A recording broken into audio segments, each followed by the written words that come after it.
Aloha and welcome to Inside the Writer's Studio. I'm your host, Isla Allgood, and I'm very excited today to bring to you Carla Orellana. She'll be reading something to share with you that she's written, and then we're going to talk story later on after she's done so we can get to know her a little bit better as a writer. So please welcome Carla. Hello, everyone. I'm excited to do this, to be here. I'll get right to it. This is a chapter from a book I'm working on called Tales of the Snake Dancer. My professional dance name is Aleli, and this is the beginning of the tale. The owner of Charlie's by the Sea restaurant just called today and said he wanted a snake dancer in our happy hour show this weekend, announced Janani to our class. She lifted her chin and stared down her nose expectantly at our small troupe of belly dancers. Janani was our director and required nothing less than 100% dedication to our art. There was no way out of this. We all held our breath and waited. Now she peered at us over the top of her pointed cat frame glasses, sitting there wide-eyed in front of her on the studio floor. "Well, who's going to do this?" she demanded. As the other girls fidgeted and nervously averted their eyes, I tentatively half raised my hand and squeaked out, "Well, when I was a Girl Scout, I had a garter snake and some gerbils."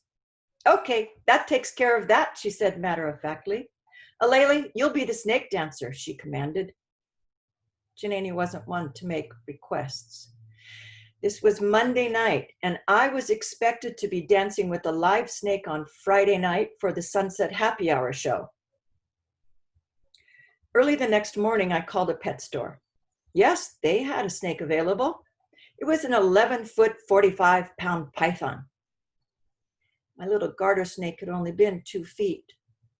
"Please, don't you have anything else a little smaller?" I begged.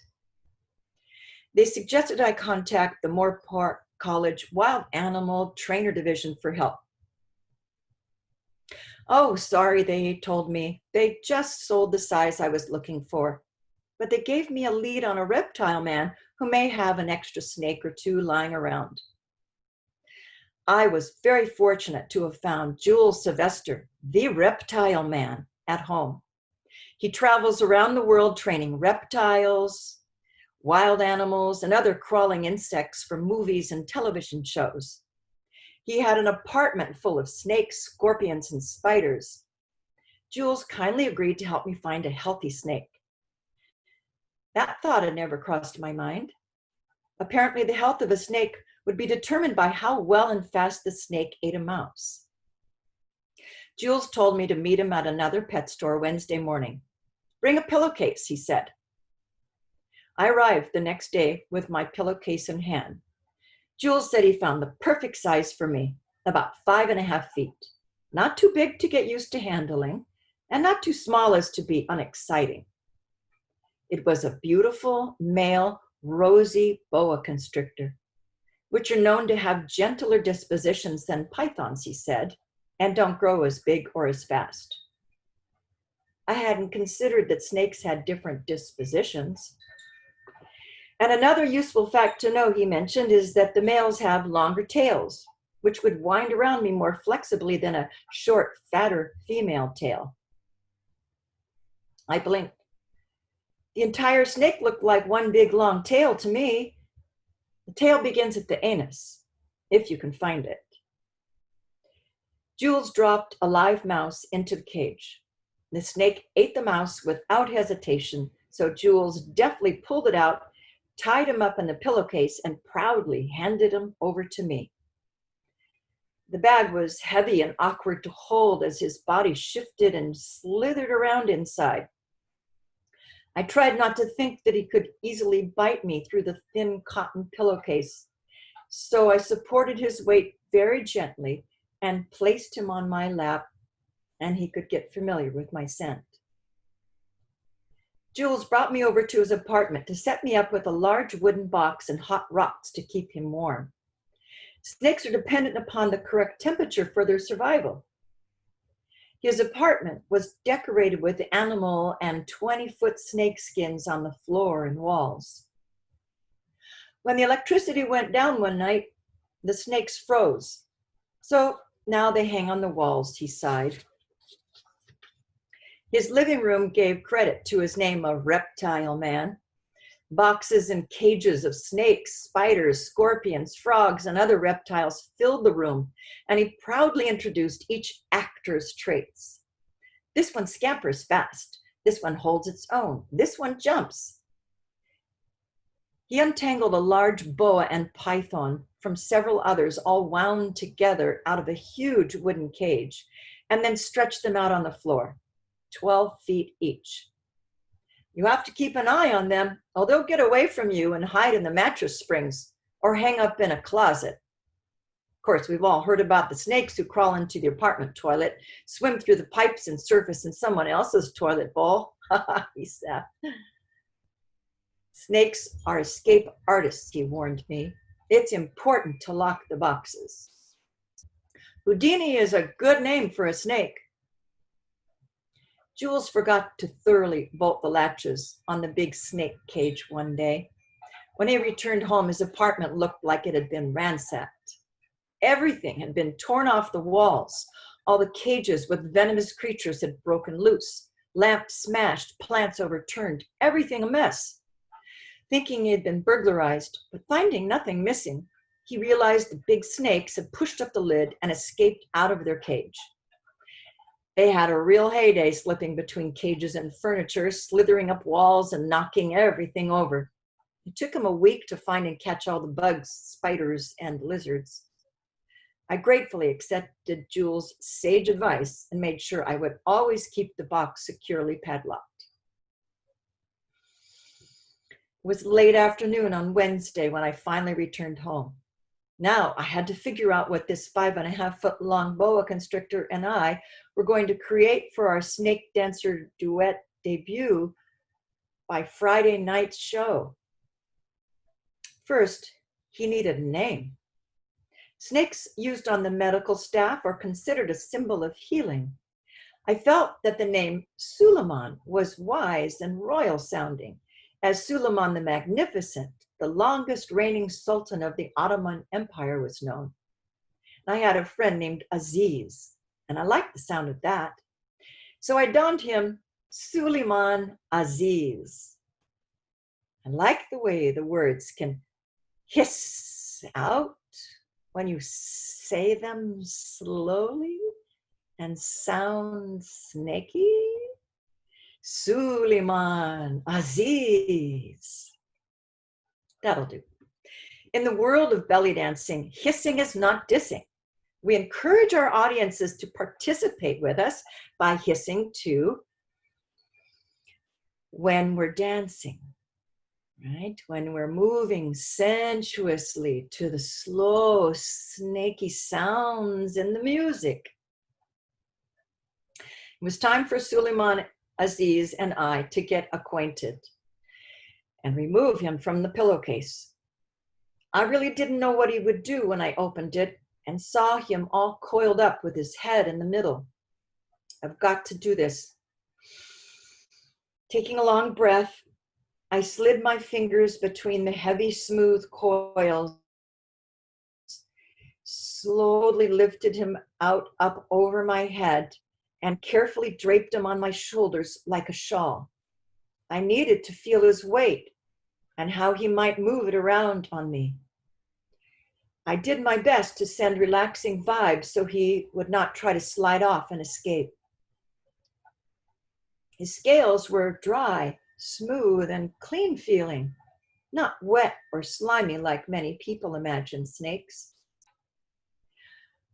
All of his 5.5-foot long body squeezing and releasing on me felt just like an experienced masseuse, except that Suleiman didn't use any hands, elbows, or feet. He's a constrictor, contracting and expanding his muscles, or how he moves up and down trees, or in this case, my body. I really started relaxing more. It felt fantastic. Hundreds, maybe thousands of tiny muscles were squeezing, grabbing, releasing, caressing, massaging, flowing, and sliding effortlessly around my body. I liked it.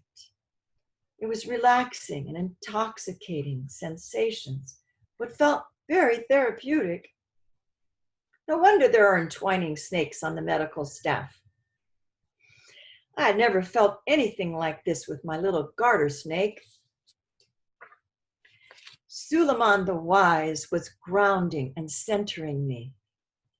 Everything slowed down and made me feel poised, elegant, and exotic. That was a new identity for me. I'd always been more of a tree and rock climbing tomboy. This made sense. Suleiman was teaching me how to shift my balance and extend from the inside core muscles. I loved that challenge. There was a deeper sense of equilibrium. However, I was about to discover that I must not let a large, strong, muscular snake coil itself around my narrow neck. Our body and neck are just like tree limbs to a snake. Before I realized what had happened, Suleiman's body wrapped around my neck and began to squeeze tightly on it to climb up toward my head. When I tried to pull him off my throat, he just tightened down more.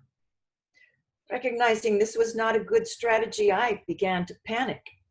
I was home alone and didn't think it would take long to be strangled by a boa constrictor. I had to calm down and try to breathe enough to think this out. His head was much too strong to pull away, but when I started with this more receptive tail, I could unwind him inch by inch. It worked. I survived this important lesson. Suleiman was teaching me how to handle him. From then on, I was careful to make sure I always had part of his body wrapped under one arm before I placed the rest of him over my shoulders. Thursday and Friday, we got to know and feel one another by keeping him wrapped around my body while I did normal housework chores. Washed the dishes, swept the floors, and made the bed. It all began to feel pretty normal and comfortable. Snakes don't have a large brain, but they do have a long, sensitive body that makes contact with whatever they're touching.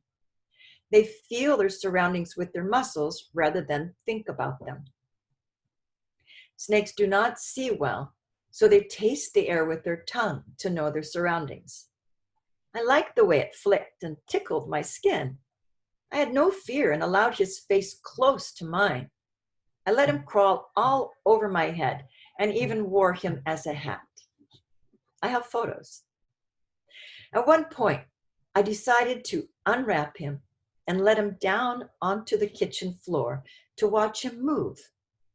Within seconds, he had quickly slithered across the kitchen floor, and to my surprise, he started to disappear through a small hole beneath the dishwasher. I'd never seen that hole before. I didn't know what that hole was for, or more importantly, where it went. But I sure didn't want Suleiman to disappear through it. Immediately, I dropped down on my hands and knees to the floor and desperately reached out for what was left of his tail with both my hands. He was slipping through them, and I was losing him. I swung my legs around, braced my feet up against the dishwasher, and leaned back with all my might. His scales were locked down, and my grip was so tight on him, I truly feared that I was breaking his bones. We were stuck in a tug of war. Oh, I wish someone took a photo of that moment. He had flared out his scales on the other side of the hole, so I could not pull him back out. Neither of us moved for several pounding heartbeats, my heartbeats. I could sense that he realized there was no way I was going to let him go. he finally stopped pulling and began to close down the open scales on the other side of the hole and allowed me to slide him back out of the hole very, very slowly, scale by scale. I won this one. I was grateful he gave in to me. Perhaps he could feel my desperation. There was no way I was losing my brand new snake partner that night to the mystery hole under our dishwasher. How would I ever explain that to Janani? However, I felt newly empowered. Our dance performance debut that night had its share of surprises, which I will describe in the next chapter. Oh, and I never let Suleiman down on the floor on his own again, except a few years later on a large theater stage. I let him slide off my body and slither straight for the audience in the front row. Oh, but that's another chapter too. Thank you so much, Carla. You know, I've heard you tell parts of this story before, and I really appreciate the uniqueness of it. You're sharing an experience that many of us have not experienced and maybe won't experience. So, but you might inspire someone to go there. So that's kind of cool. I wanted to ask you, you've had a lot of life experiences. What was it about this that made you want to write about it? Isla, it's you. I have to just really give you all the credit. You know, my life has been full with many unexpected adventures. And I've been so busy that I didn't have any time to start writing them until I moved here and I went to the library and I started going to your group writers meetings. And you inspired me with your enthusiasm, your generosity for this, your instigation, and it's just been really, really fabulous. So I have started writing, and I'm having so much fun with it.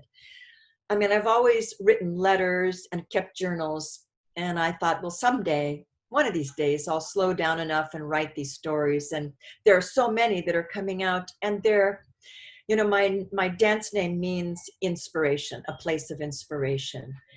And so I have stories about being so scared and so frightened in my life and wanting to break out of that because life is short.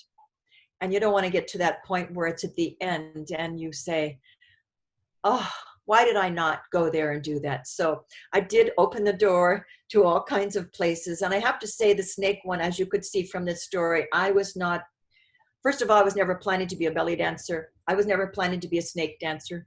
That snake led me to all kinds of experiences and events and connection to nature, which that, of course, I've always been.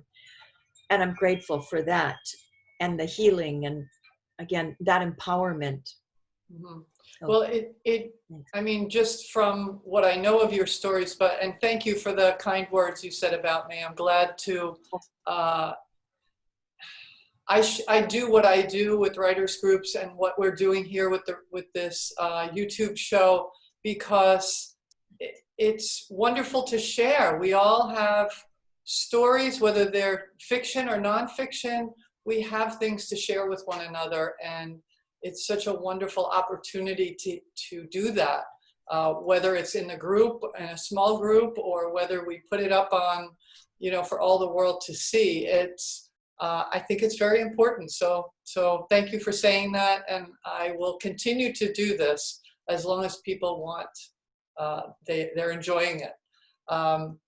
One of the things that really came up for me when you were reading this story this time, a lot of, you know, the first time somebody hears this, there's a gasp. It's like, oh my God, did she do that? Oh my God. And then there's something about your unique sense of adventure.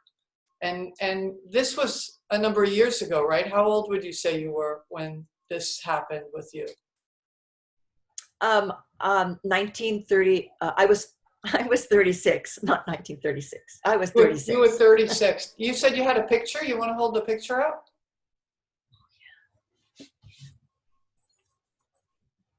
Yeah. Okay, so you were in Yeah, your 30s, and there you were taking on a whole new adventure. And I think that in itself is very inspiring to people. So thank you for sharing that. And let's talk a little bit about the writing process for you.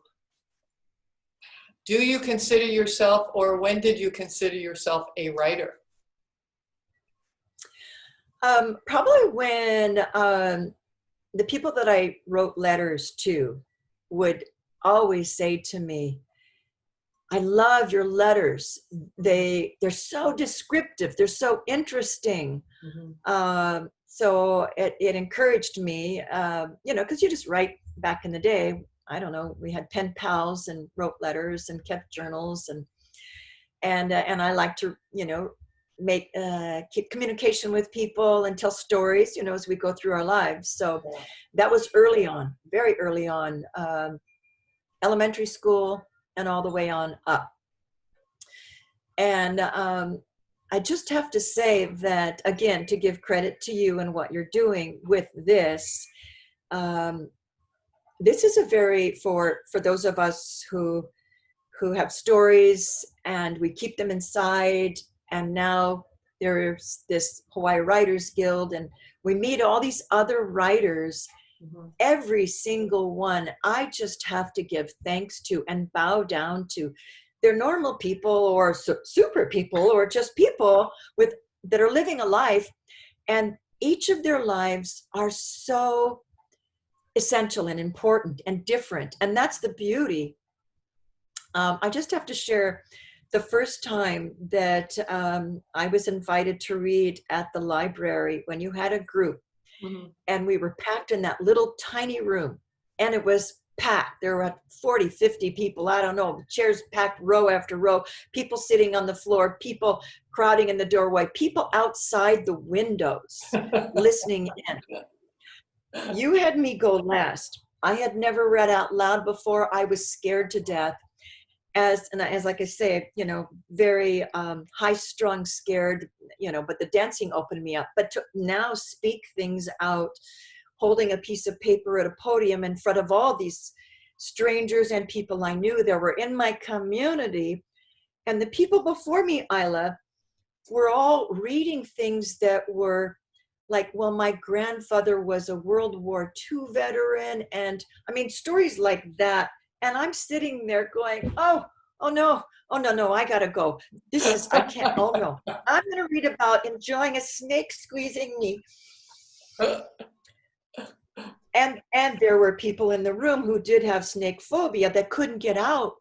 And I would peer over, and then I'd look at some of them. Some of the men, I'd have to, at one moment I was able to joke a little bit and lift their chins like, hey, you guys, close your mouth, because they're like you're saying, wide-eyed, just like we all are. So for those of you, I didn't tell you about it was going to be a snake. So hopefully you're still in the room watching and you didn't run out or panic. But they're not slimy. They're really wonderful. They are therapeutic. Well, thanks for sharing that. I think one of the things that I really appreciate about interacting with other writers is that each person is so different. Not only the story's different, but even the telling is so different. Whether it's a personal story or not, we have, I write a lot of poetry and stories, and we have novel writers. So we have all kinds of people. And it's so interesting to hear and experience somebody else kind of firsthand in that group environment. And like you being here today, it takes courage to do something that you haven't done before. And yeah, you did the whole adventure with the snake, and now you're talking about it. But the amount of courage it takes to get up in front of that room, or to be on here where other people are going to see you, it takes courage, and it's how we grow as individuals, right? Yes, I just want to say, for anyone out there who does get hyperventilating and scared and heart beating. That still happens for me, of course, but I recognize it now, and I try to really control that. And I used to faint. I mean, it was so bad I actually fainted. I couldn't Wow. raise my hand and say my name, like in school or a group of women. I had to drop the pencil on the floor and get blood to my brain. It was that bad. Wow. I would pass out. And so I just want to encourage any and all of you that have those kinds of fears. You will get through it probably easier than I did. And I just feel that, I do this and Isla does this. We do this for others because we are all one, and we are so unique and so wonderful. And we want to celebrate you. We want to celebrate that individuality and that braveness. So when we jump into the fire, like I went through the fire for you, and I'm here, and all the rest of us who have done that are holding a hand out to you to help you, to support you. And in these writers groups that Isla leads, when we share our pieces on Zoom, with several other people, and we read our pieces and we ask whatever feedback you want to give us, whether it's grammar or just, did you understand this or do you want more of that? I appreciate that because everyone is so supportive. They're so loving. You never knew there were so many wonderful, loving people out there for these challenges, right? So thank you again. Yes. Yeah. I love forever. You live in me. Thank you, Carla, for saying that, because during these times where we're living through a pandemic, it's really important that we all find new ways, different ways to connect with one another and feel loved and feel supported and give love and give support. So I think that's a good place for me to end today. So I want to thank you a million times for being here and doing this and sharing your uniqueness with me and with whoever watches this, with the viewers. And I want to let people know that if they want to know more about the Guild, you can go to the website. It's hawaiiwritersguild.com. And then there's also a Facebook page for Hawaii Writers Guild. So until next time, everyone, aloha. Aloha.